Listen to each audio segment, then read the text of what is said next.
All right, everybody.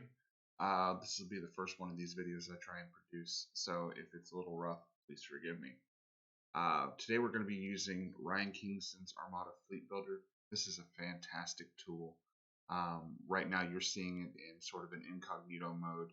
I have way too many lists to make, like if I showed mine, it'd be ridiculous.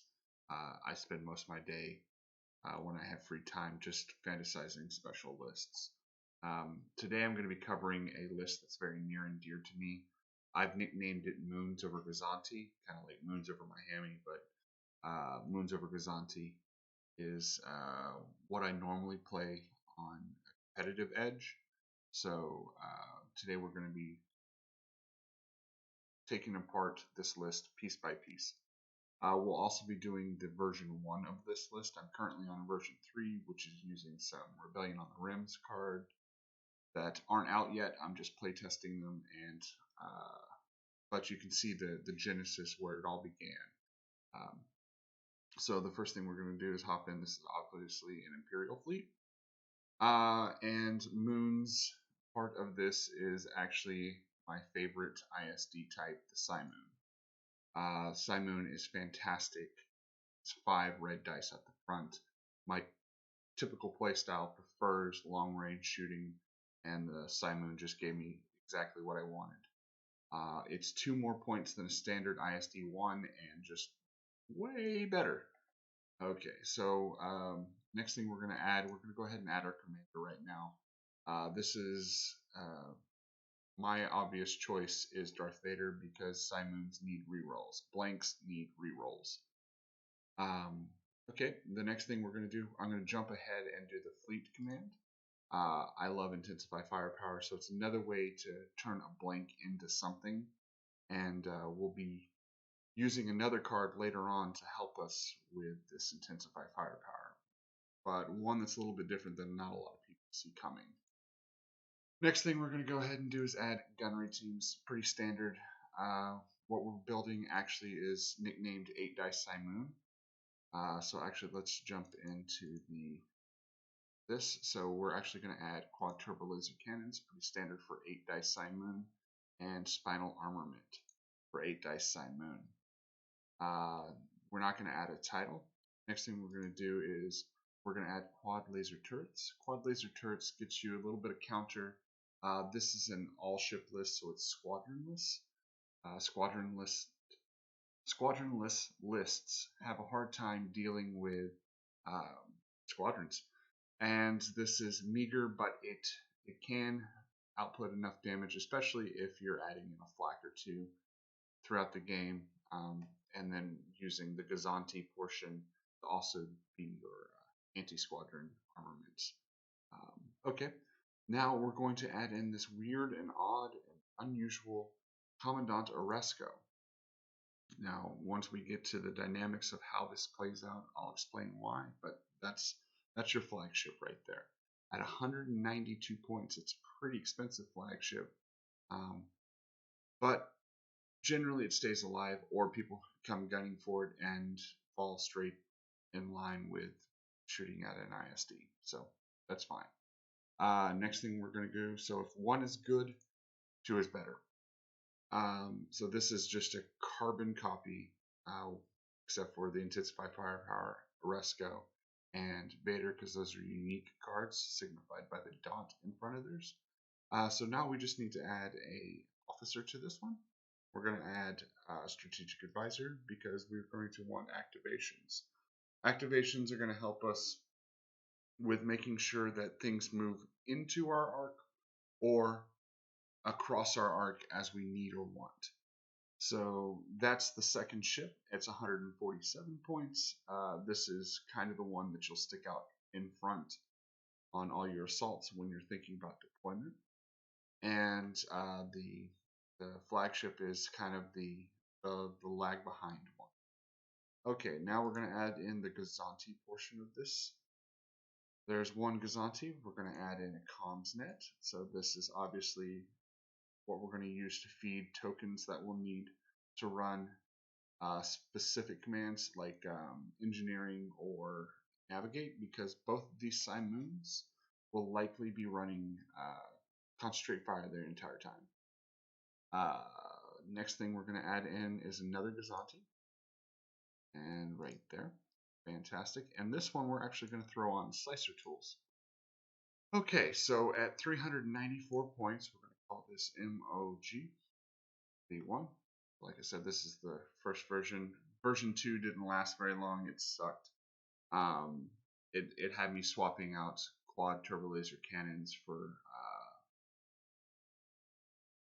enhanced armor. No, not enhanced armament. For the one that adds a blue dice if they're moving faster than you.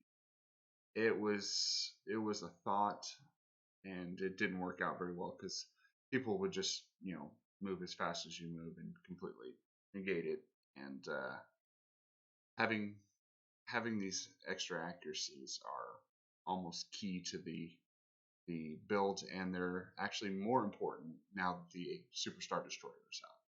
Okay, so let's get into some tactic here. So why is this build good?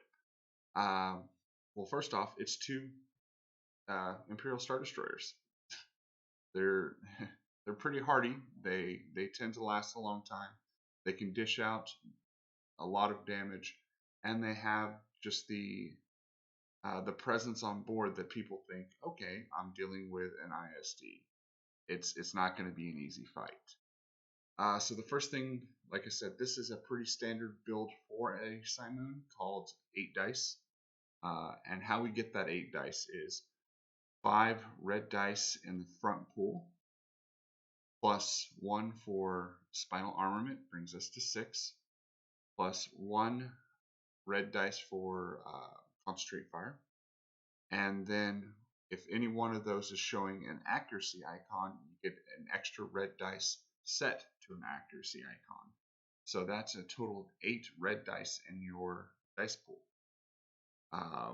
It does take rolling and accuracy, but with 7 dice in your initial roll, you tend to get at least 1 accuracy pretty often. Then you can use Darth Vader to reroll what you need to roll. I usually, anything but an SSD will leave 1 dice showing an accuracy, reroll any blanks and any extra accuracies that I don't absolutely need. So that's about an average of 3 every turn that I'm re-rolling.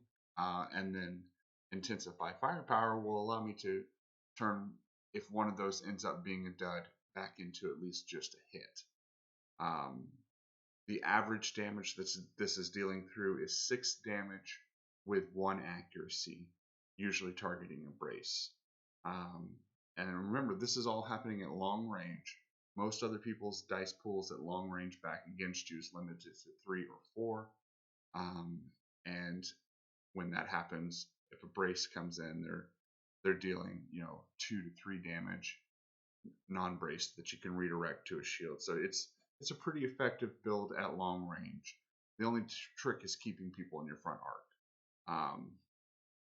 And until Rebellion on the Rim comes out and we can use another fleet command, a 6-point fleet command that'll take this all the way up to 400 points, called Take Evasive Action, and allow you to deal an extra click at your final movement. So that way you can get, most of the time these stick at speed 1.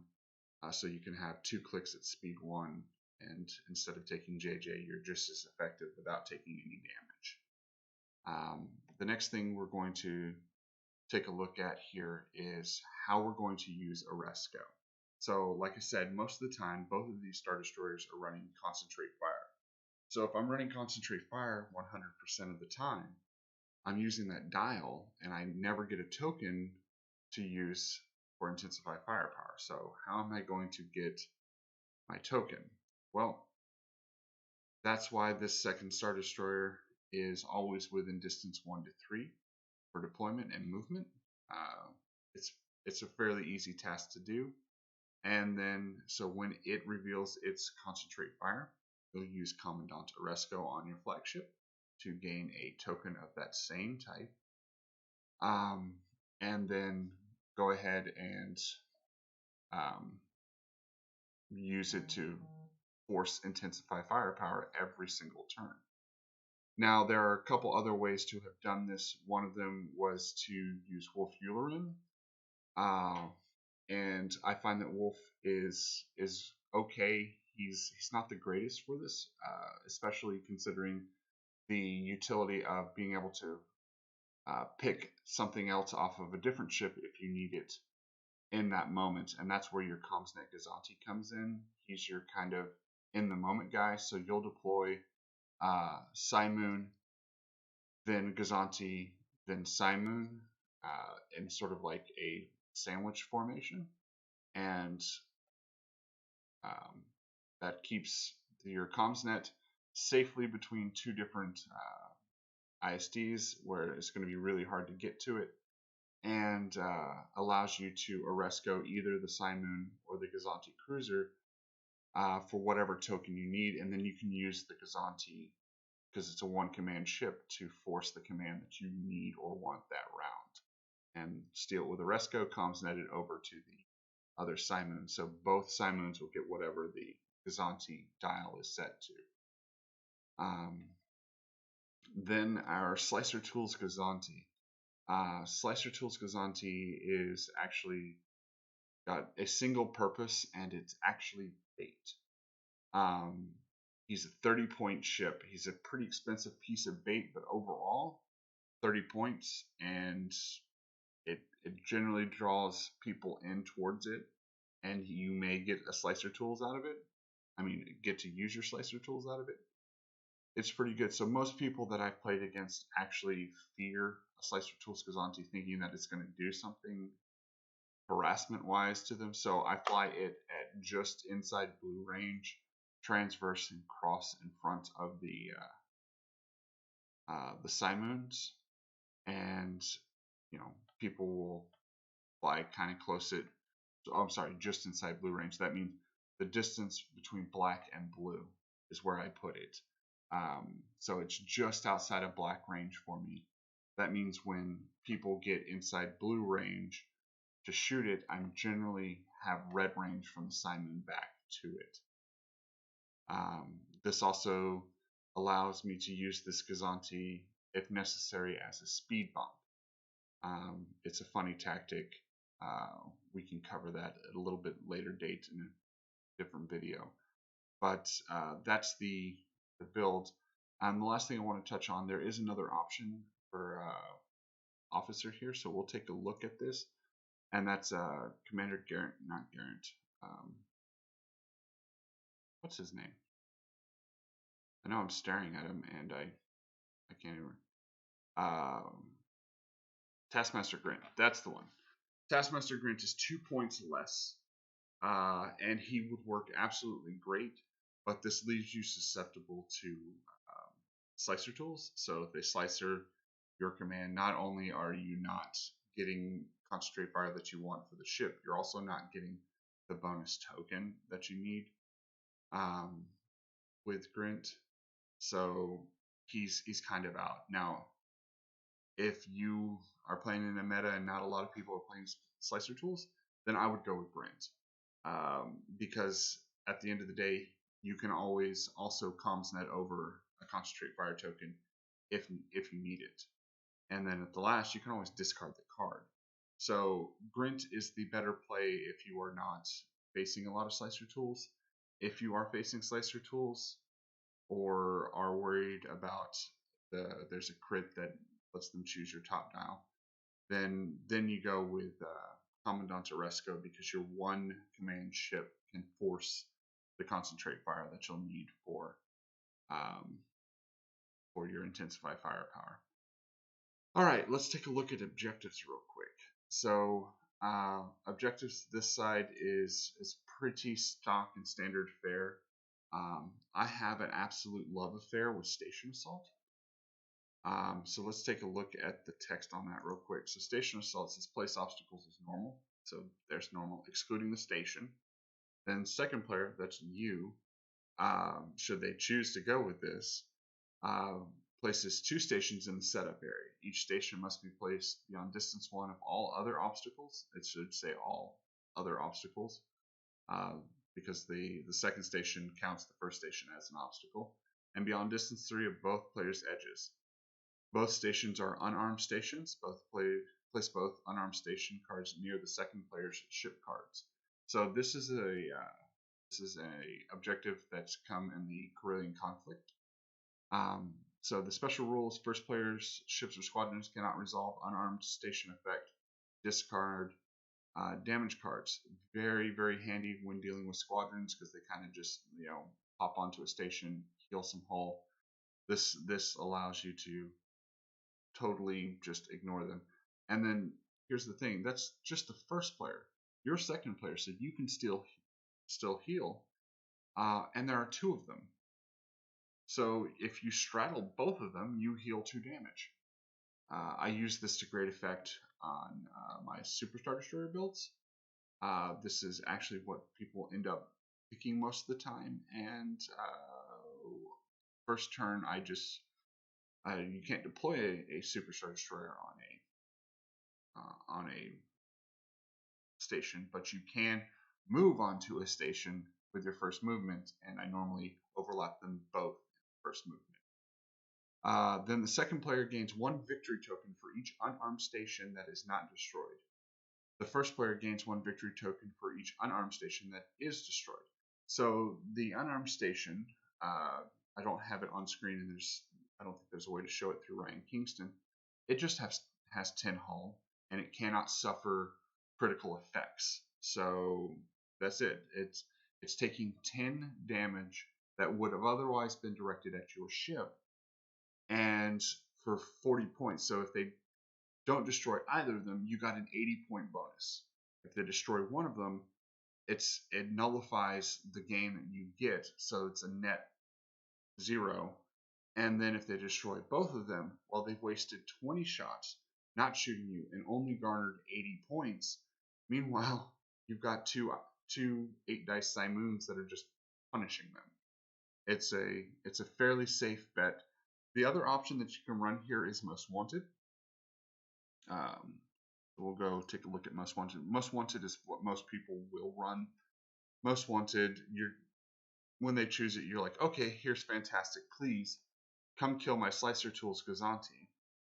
And then you run that Slicer Tools Gozanti behind your Simons. That's it. That's the whole trick. And then you name their flagship or whatever ship that you want. I'm usually vindictive, and I hate Yavares. So if I see Yavares, I make Yavares my ship to shoot. That keeps them from flying Yavares anywhere near you, and therefore keeping the Yavares from doing its actual mission. Okay, so now let's go into defense. So for yellows, let's see. There's not a lot of great options. A lot of people look at contested outposts and say, yeah, that's the one for me. It's okay. You can totally force it with your 8-dice Simoons. So the end of each round, you can get a victory token. Generally, you're not at distance 1 at the end of the first round, so this is probably looking at 100 extra victory points at the end of it if you maintain control of the station the entire time. The nice thing about it is that the station doesn't obstruct attacks and can't recover hull points. So this is one of the benefits of the station assault previously, is that it didn't help them recover hull points, but one of the things you're using with station assault was actually going ahead and recovering 1 to 2 points on your ships every turn. Normally I go with Capture the VIP. So Capture the VIP does the same thing. You're wanting to force movement on your opponent. You don't want them skirting you. You want them coming after something. So I will, again, take Capture the VIP, put a Gozanti in the path, get that token real quick, and then just start crazy navigating with this Slicer Tools Gozanti, trying to force them to come after it, where the Simoons can just annihilate them. And then last but not least, we have our blue section, this navigation section. Most people sticking here with Simoons are going to want to go ahead and grab Solar Corona. I agree. It's a very good option. Choosing the board edge after everything's deployed is strong, and other than that, it's good to deny your opponent's accuracies on you. So basically, they get one accuracy, it's gone. They get two accuracies, then they only have one. So you can always redirect. It's fairly good. Um, that being said, there's one that I awkwardly prefer over it, and that is dangerous territory. So dangerous territory is one of those abilities that takes a component out of the game for you and forces your opponent to do something should they want the victory points, which is take damage on a ship. So place obstacles as normal. Then every single one of the obstacles gets an objective token. When a ship overlaps an obstacle, the ship's owner may remove the objective token to gain one victory token. The victory token is 15 points. So it's really minor. Then when one of the second player ships, that's you, overlaps an asteroid field or debris field, that obstacle has no effect. So that means it has zero effect. That means it's not dealing any damage to you guys. So that means you can fly around obstacles with immunity.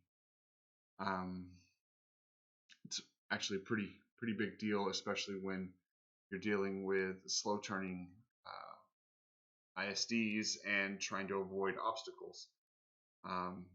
Very early on in my Armada career, I lived into the asteroids don't concern me ethos of ISD flying, and this just really sticks with that mentality for me with flying. It requires them to gain 3 tokens to battle the 3 that you're going to gain. I normally, again, just take my Slicer Tools Gozanti and chart a path and go grab 3 of them with that, and not even care. So at the end of the day, the goal and hope of most of my objectives is to actually not give the opponent the ability to get anything more than a net 0. So I'll just go back here. Let's see. We'll select dangerous territory. We'll change this one out for station assault. So here, station assault, 40 points per station. They'll probably kill one of them. They're not likely to kill both of them, other than just being single-mindedly devoted towards destroying the stations. And that's 80 points that you could get, and 40 points per side that comes as a net 0. Again, you're denying victory points, forcing them to come after your ISDs for actual points. And then you're able to destroy small ships with a single volley at long range. Then we go to capture the VIP. You can guarantee that you get this on your first turn, or on your second turn, really. But you can guarantee that you get this on a ship that's going to be hard to kill, and you're running away the entire game with it. So that's 50 points. And them destroying your ship is not enough to get the token back to them. They have to reveal a command. So generally what I've seen is they do finally kill the ship on the 5th or 6th turn, but it's at medium to long range, and it's, they're not going to get a ship in there and activate that ship to get the token for their side. So it's, again, either 50 for you or generally a net 0. And then dangerous territory, this is the one where they could potentially have the most, but in reality, you can place your obstacles with a thought process of, I'm going to move here, then I'm going to move here, then I'm going to move here. What I'm going to say is speed 2 on a Gozanti with properly placed obstacles will get you 3, and they can never take a shot at you. So you'll be able to do it quite well.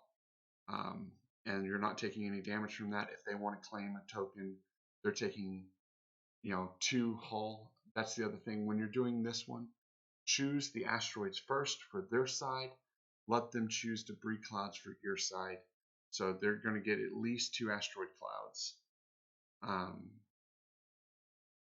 That'll be, asteroid fields that are on their side. That's face-up damage that they're taking to claim a token. Meanwhile, the 2 that you're claiming, or you're not taking any damage, it doesn't matter, but you want to force that face-up damage on them. The 2 on their shields, that's too easy to heal with a single engineering point to fix that. That's pretty much the only way to finish this video, is to just say that's the build. I hope that you enjoy it. I look for feedback. If you have anything, go ahead and let me know. If I've missed anything, or if you think you have a better way to run this. I know everybody's going to have a whole bunch of different feelings on objectives, but this has been fairly good for me. It's played in well over 20 matches and only lost 1 to some pretty abysmal dice rolls even after Vader. So it's a good build. I hope that you enjoy it.